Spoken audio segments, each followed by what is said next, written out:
Buenos días, buenas noches, buenas tardes, dependiendo de la hora en que están viendo el video. Eh, este video se refiere al primer contenido de formación ética del segundo año del Colegio Raúl Peña. Bueno, vamos a ir analizando el contenido, las respuestas que van teniendo para ver cómo andamos y explicar un poquitito la clase. Ok. Unas reglas a tener en cuenta para este video, ¿verdad? Y su explicación. Dice tener el cuaderno con la lección desarrollada a lápiz para las posibles correcciones. Comentar uno de los puntos, aclarando el nombre y apellido del alumno, el curso, la sección. Y realizar por medio de este canal, ¿verdad?, las preguntas, las dudas que tengan. Y más adelante veremos, ¿verdad?, ya la forma de entregar esto.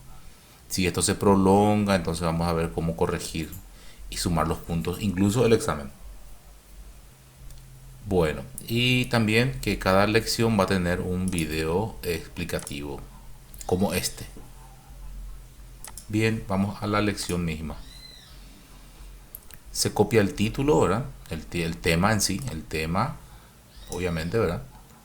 Y por supuesto que las actividades. Intercambiamos con los compañeros ideas sobre la democracia en nuestro país y bueno, no podemos hacer esto.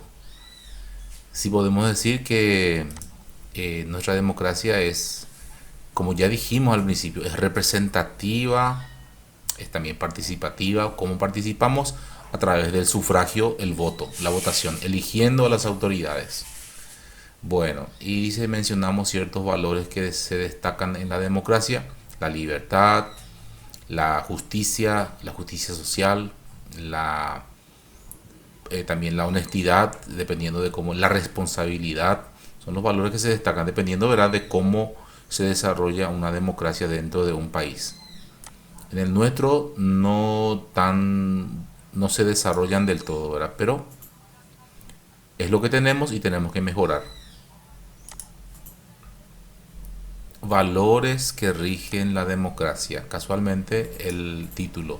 La democracia representativa. ¿Por qué es representativa? Porque elegimos a nuestros representantes. Y participativa porque participamos sufragando. Hay otras formas también de participación que vamos a ver justamente ahora. Y su vinculación con los derechos civiles, políticos y de tercera generación. Cuando hablamos de derechos, hablamos de los derechos humanos.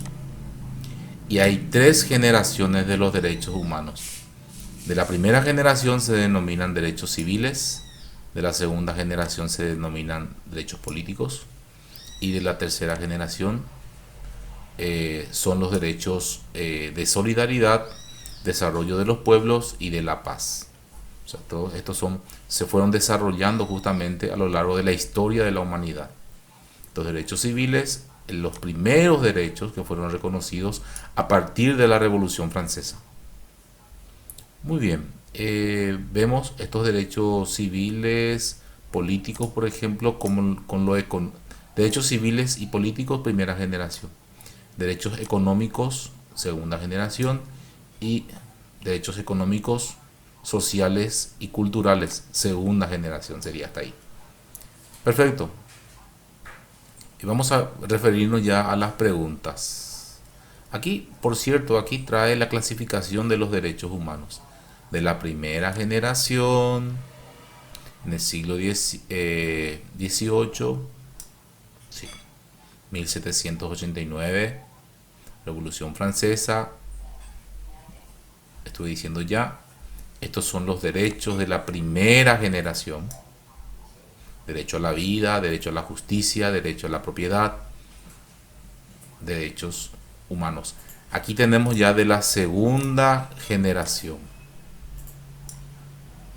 Ya en el siglo XX, en pleno siglo XX, se establecen los derechos económicos, sociales y culturales. Están ahí. Derecho a la salud, derecho a la educación, derecho a la seguridad social del trabajador, derecho al trabajo, derecho a llevar una vida digna. Son los derechos de segunda generación. Y después están los derechos de la tercera generación. Son los últimos derechos humanos. donde se establecen el derecho a la autodeterminación de los pueblos, derecho a la paz, derecho a la información, derecho a los datos personales, dice derecho al desarrollo, todo el pueblo tiene derecho al desarrollo, derecho a la paz. Este es muy importante porque antes no teníamos vigente este derecho. ¿Qué quiere decir derecho a la paz? Que nadie me puede obligar a ir a una guerra. Yo tengo derecho a oponerme a que alguien me quiera imponer guerra o no vivir en paz.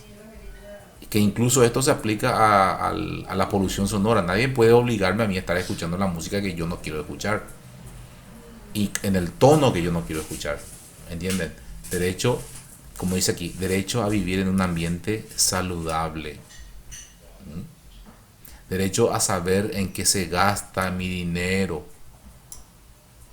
Yo tengo derecho a saber. ¿Y de qué dinero mío? De lo que yo pago en impuestos. Yo tengo derecho a saber en qué se gasta. Esto se publica a través de todas las entidades y yo tengo derecho a averiguar eso. Porque se publica y nadie puede impedirme. Derecho a la información, como ya decíamos. Derechos sociales y económicos de segunda generación.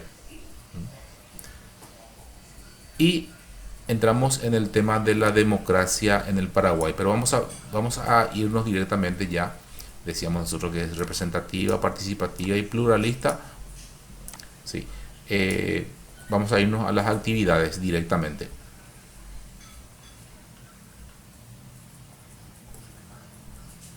Sí.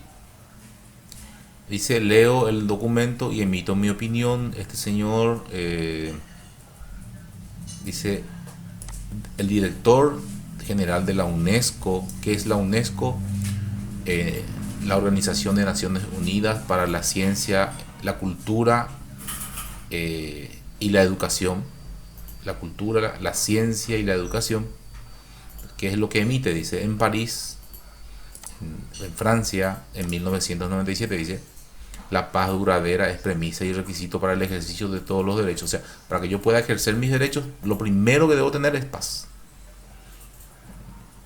No la paz del silencio. Antes entendíamos que la paz era tranquilidad, calma. No. Hoy en día la paz es saber lidiar con los conflictos que surgen todos los días. Esa es la paz. Y tener el derecho y la obligación también de defender mi postura con libertad. Paz, desarrollo, democracia, dice, es un triángulo interactivo. Es muy importante que ustedes tienen que comentar, porque aquí lo que pide es tu opinión, tu opinión, aquí, tu opinión. Muy bien, dice, el segundo punto dice, completo el cuadro con las libertades conquistadas por la sociedad en el transcurso del tiempo. De la primera generación nosotros hablamos de los derechos civiles y políticos, de la segunda generación los derechos sociales y del trabajo, y de la tercera generación los derechos a la paz, el desarrollo de los pueblos y a vivir en un ambiente saludable. Hay que ir citando estos derechos, pero conquistados, o sea, que si realmente se respetan esos derechos. Aquí se va citando nomás de cada uno, en cada lugar. ¿Está bien? Bueno. No espero que me respondan. Cito las formas de participación de la sociedad. Yo decía que la democracia era participativa. Bueno, ¿en qué forma participamos?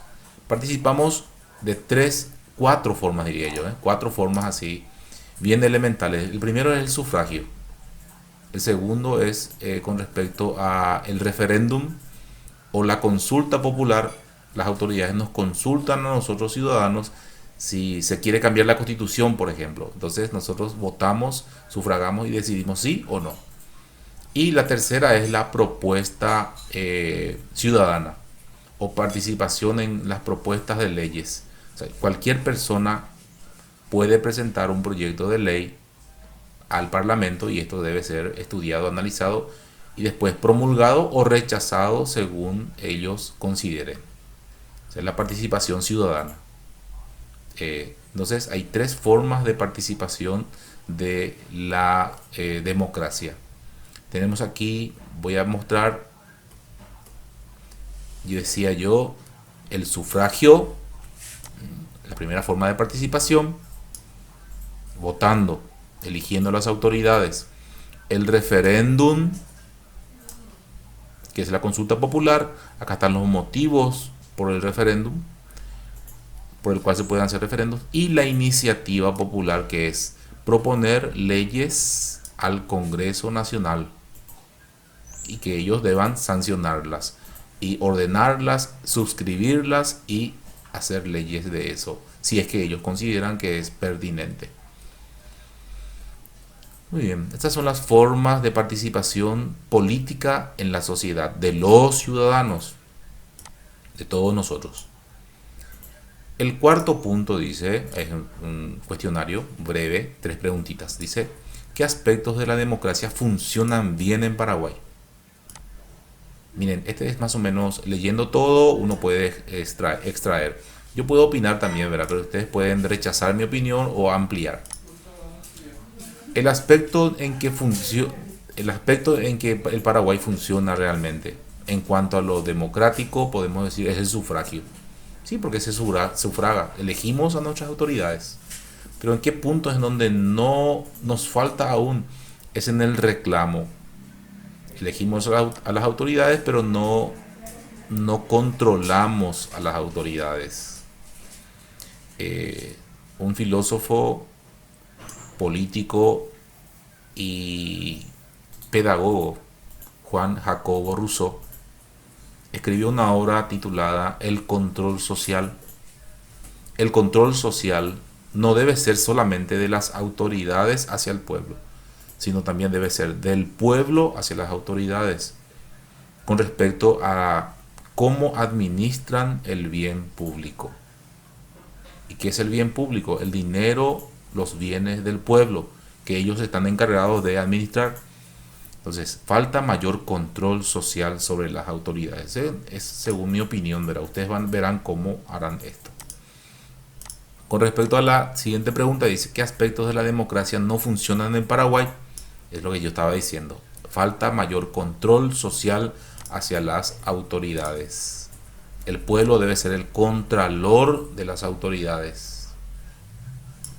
¿Qué puedo hacer desde mi lugar en que me encuentro para fortalecer la democracia? Ustedes como adolescentes, como jóvenes, ¿cómo pueden fortalecer la democracia en Paraguay? Seguramente desde mi punto de vista docente, es formar a los jóvenes, a los adolescentes, para que sepan reclamar a las autoridades y que no se queden callados. De hecho, que los jóvenes, los adolescentes hoy en día ya no se callan, reclaman, tienen todo el derecho de hacerlo. Los adultos, nosotros los adultos nomás que nos callamos aún todo.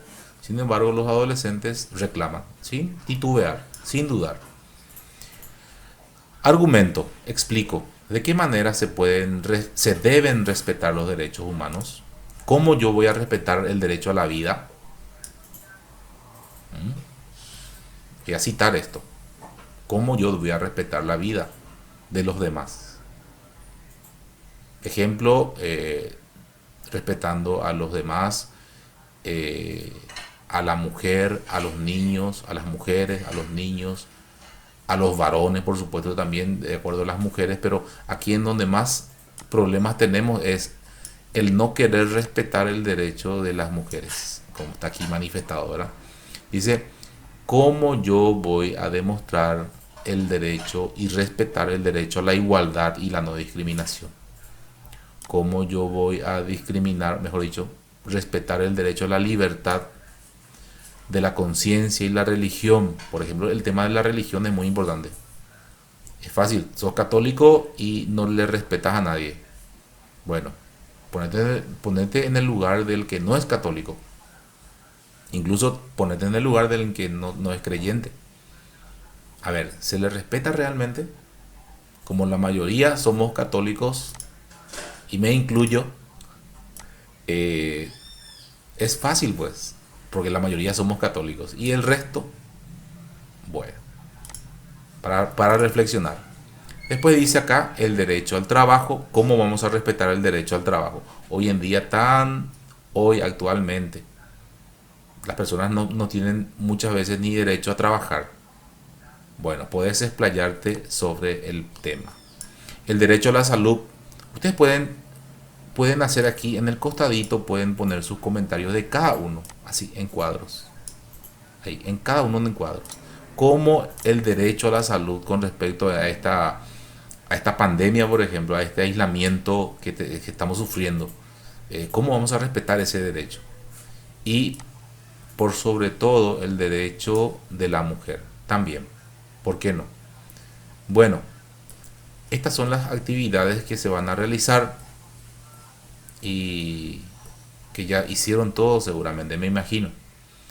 Próximamente voy a enviar otra tarea para que puedan seguir trabajando y vamos a ver cómo vamos a ir sumando los puntos también. Bueno, por el momento es todo.